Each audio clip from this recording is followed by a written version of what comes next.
How to enable notifications on Discord? Let's see in this video. Before getting started, subscribe to our channel and hit the bell icon for more updates from us.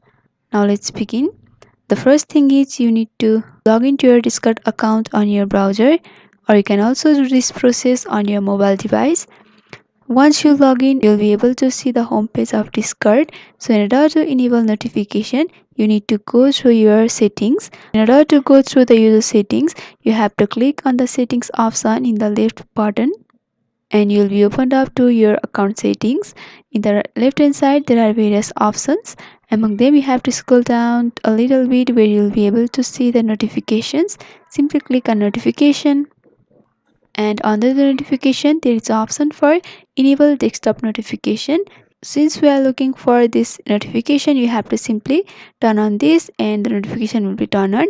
There are also other notification settings like enable unread message batch and all. If you want, then you can manage these all notifications, and by following this simple step you can enable notifications on Discord. So I hope this video was helpful. Don't forget to like, comment, share and subscribe to our channel for more updates from us.